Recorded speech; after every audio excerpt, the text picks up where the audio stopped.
Bapak, saudara-saudara yang berbahagia, dimanapun Anda berada, semoga Anda semua selalu sehat dan bahagia. Ya, pada kesempatan kali ini kita berjumpa kembali dalam diskusi suta. Pada kesempatan kali ini kita akan membahas salah satu suta yang terdapat di Sabatawaga di Dewata Sangyutta Nikaya. Sutanya bernama Oga Tarana Sutta. Oga Tarana Sutta merupakan suta pertama di Dewata Sangyutta.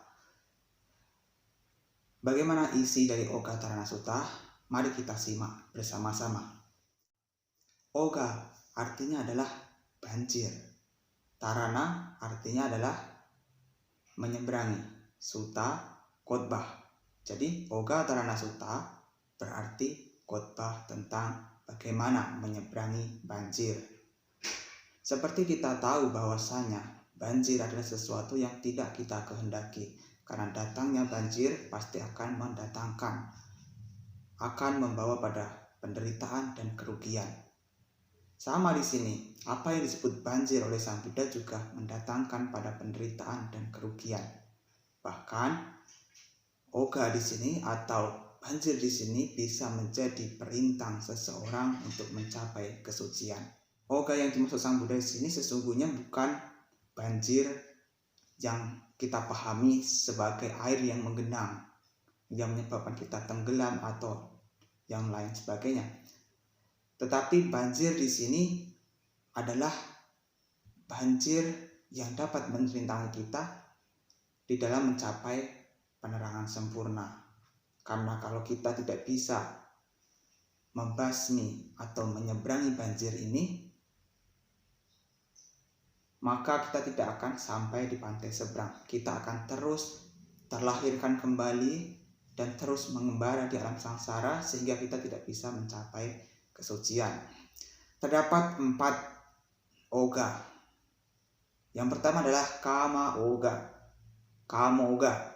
Kama oga ini adalah kemelekatan yang kuat terhadap kenikmatan indria. Jadi jenis banjir yang pertama ini adalah banjir tentang kenikmatan indera. Yang kedua adalah bhava oga. Adalah kemelekatan yang kuat terhadap kelahiran kembali. Baik itu terlahir di alam yang bahagia, di alam rupa maupun arupa dan lain sebagainya. Yang kemudian adalah diti oga. Diti artinya adalah pandangan. Diti oga berarti adalah banjir pandangan. Seperti kita tahu, sebagaimana dijelaskan di Brahmajala Sutta, terdapat 62 pandangan salah. Yang terakhir adalah awija oga. Awija oga adalah banjir ketidaktahuan. Nah, dari keempat banjir ini, kalau tidak bisa kita seberangi, maka kita tidak akan sampai di pantai seberang dan akan terus mengembara di alam sangsara. Dari Sutta Oga Tarana Sutta ini sebenarnya menjelaskan tentang bagaimana Sang Buddha menyeberangi banjir atau bagaimana Sang Buddha bisa mencapai kesucian dengan cara menyeberangi banjir-banjir ini. Ya, mari kita simak dan kita baca bersama-sama dan kita terjemahkan kata demi kata sehingga kita bisa memahami apa isi dari sutta ini. Ewang me sutang. Ewang artinya adalah demikian, me oleh saya, sutang didengar. Secara tekstual, ewang me sutang demikian didengar oleh saya. Tetapi untuk lebih mudahnya kita bisa mengatakan demikian telah saya dengar. Kenapa kalimat ewang me sutang ini selalu kita temukan di awal-awal sutta?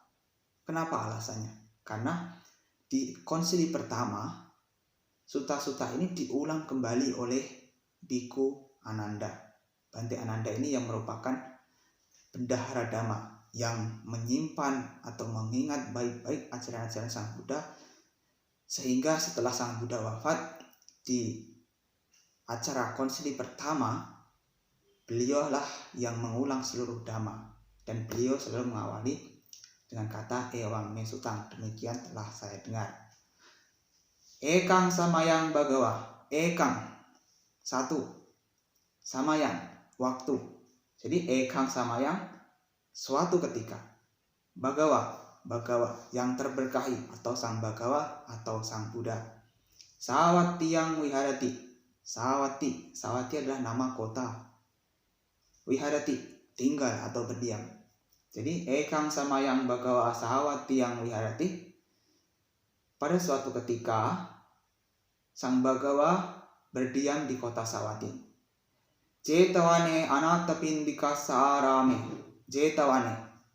Wane artinya adalah hutan. Jeta adalah namanya. Jadi hutan Jeta. Anatapindika sarame. Arame artinya adalah taman. Anatapindika adalah nama umat berumah tangga. Jadi Jetawane anatapindika sarame, di taman milik Anatapindika di hutan Jeta. Di hutan Jeta. Ya, atako anyatara dewata abhikantaya ratya abhikantawana kewala kapang jetawanang obasetwa. Atako artinya adalah kemudian atau lalu. Anyatara tertentu, dewata dewa, sesosok dewa. Jadi atako anyatara dewata, kemudian sesosok dewa. Abhikantaya ratya. Abhikanta artinya adalah larut. Ratya malam. Ketika malam larut. Abhikantawana dengan cahaya warna yang memesona. Yang memesona, warna indah gitu. Kewala kapang. Kewala kapang artinya seluruh. Jetawana hutan Jeta. Oba setwa menyinari. Jadi kemudian sesosok dewa ketika larut malam atau di larut malam dengan cahaya atau dengan keindahan yang memesona, kewala kapang jetawanang oba setwa menerangi seluruh Jetawana. Yena Bagawa tenu pasang kami mendekat di mana Sang Bagawa berada. Upasang kami tua Bagawantang abiwadetwa ekamantang artasi. Upasang kami tua setelah mendekat. Bagawantang abiwadetwa. Abiwadetwa setelah bersujud atau menghormat. Setelah menghormat kepada Sang Bagawa, ekamantang artasi. Ekamantang di satu sisi, artasi berdiri. Jadi berdiri di satu sisi. Ekamantang tita kosa dewata Bagawantang etadawoca. Ekamantang tita kosa dewata. Dengan berdiri di satu sisi, dewata tersebut Bagawantang etadawoca berkata demikian kepada Sang Bagawa. Katang nutuang marisa ogamatariti. Bagaimanakah katang nutuang marisa? Marisa di sini adalah orang atau panggilan yang bisa dikatakan bagus untuk dipanggil. Mungkin kita bisa terjemahkan sebagai yang mulia. Katang nutuang marisa. Bagaimana yang mulia? Katang nutuang marisa. Bagaimana yang mulia? Ogamatariti. Oga banjir, matahari atau oga matahari menyeberangi banjir. Jadi bagaimana yang mulia menyeberangi banjir? Kemudian Sang Bagawa berkata, apa titang kuahang auso anayuhang oga matarinti. Apa titang? Ap itu lawan kata. Titang berdiri. Jadi atau diam. Apa titang berarti dengan tidak berdiam. Dengan tidak berdiam kuahang saya auso teman anayuhang ogamatariti dan tidak melawan anayuhang ogamatariti saya menyeberangi banjir. Kemudian dewata tersebut berkata atau bertanya kembali, yata katang panatuang marisa apa titang anayuhang ogamatariti. Tetapi bagaimanakah Tuan yang mulia menyeberangi banjir dengan tidak berdiam dan dengan tidak melawan? Kemudian Sang Buddha berkata, yada kuahang awuso santitami tadaso sangsidami. Ketika saya berdiam, maka saya akan tenggelam. Yada kwahang auso ayuhami tadasu nibuihami. Tetapi ketika saya melawan, maka saya terhanyut. Kata-kata ini memang sedikit sulit untuk dicerna kalau kita tidak bisa memahami.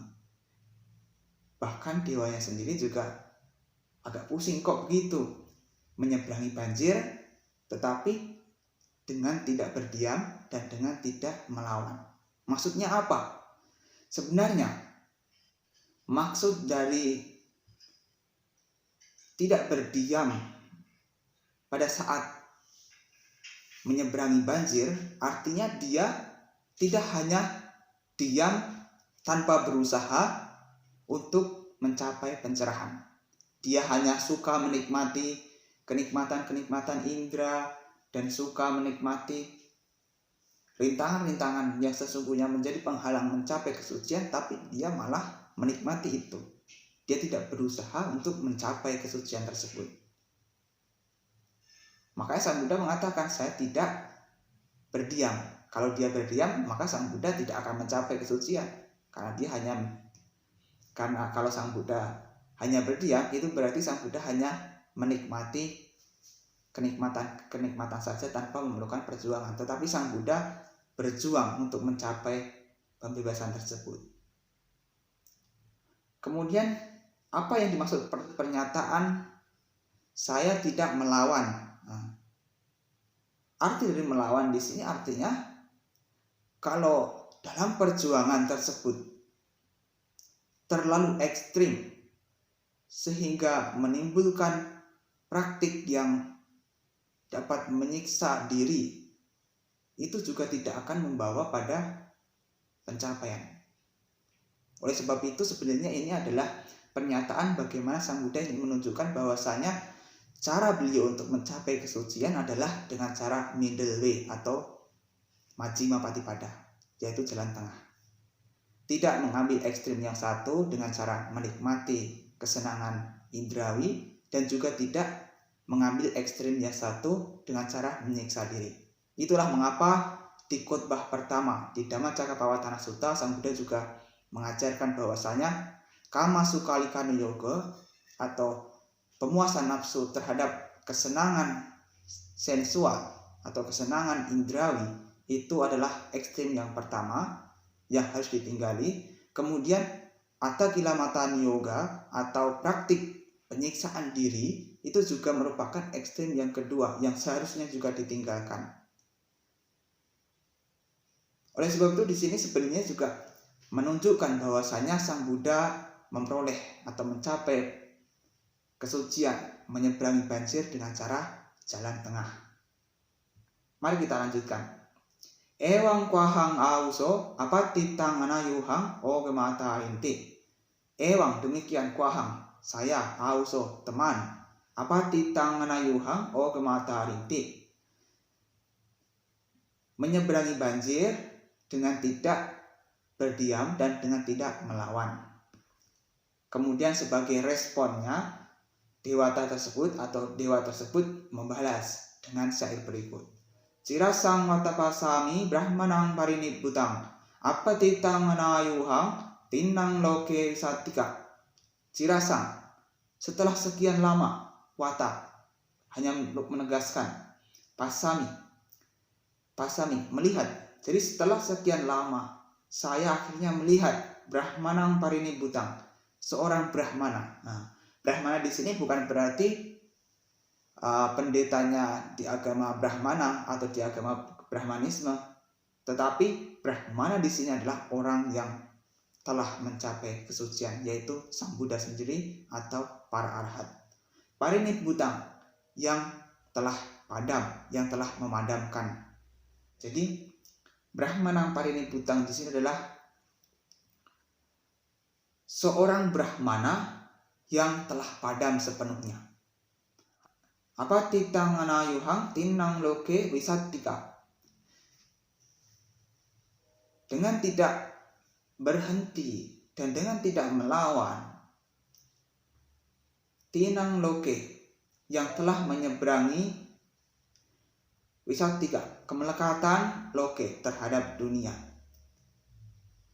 Jadi Sang Buddha adalah orang yang telah sampai di pantai seberang, dan beliau telah berhasil menyeberangi banjir-banjir tersebut sehingga beliau bisa mencapai kesucian. Dan semua arahat, semua suciwan adalah orang-orang yang telah sampai di pantai seberang, karena mereka bisa menyeberangi banjir-banjir tersebut. Idama woca sadewata samanyuno sata ahosi. Idama woca sadewata. Demikianlah yang dikatakan dewata tersebut atau dewa tersebut. Samanyuno sata ahosi. Samanyuno artinya menyetujui, sata sang guru. Sang guru di sini adalah Sang Buddha. Jadi sang guru telah menyetujui saya atau menyetujui pernyataan saya. Atako sadewata samanyuno me sata ti bhagawantang abiwadetwa pada kinangkatwa tatewan taradaiti. Kemudian dewata tersebut dengan berpikir, sang guru telah menyetujuiku. Kemudian dewata tersebut melakukan sujud atau penghormatan kepada Sang Bhagawa, dan juga melakukan padakkhina atau mengitari Sang Buddha dengan cara memposisikan Sang Buddha di sebelah bahu kanannya. Tatewan taradaiti, kemudian lenyap dari sana. Jadi ceritanya setelah dewata tersebut bertanya kepada Sang Buddha mengenai bagaimana caranya menyeberangi banjir, kemudian dewata tersebut mengungkapkan bahwasanya setelah sekian lama akhirnya dewata tersebut baru melihat seorang Brahmana yang telah padam sepenuhnya, yang telah berhasil menyeberangi kemelekatan terhadap dunia dengan cara tidak berdiam dan dengan tidak melawan. Oleh sebab itu saudara-saudara yang berbahagia, sebenarnya dari penjelasan ini pesan yang dapat kita ambil bahwasanya jalan yang ditempuh Sang Buddha untuk menyeberangi lautan sangsara di sini adalah dengan cara jalan tengah.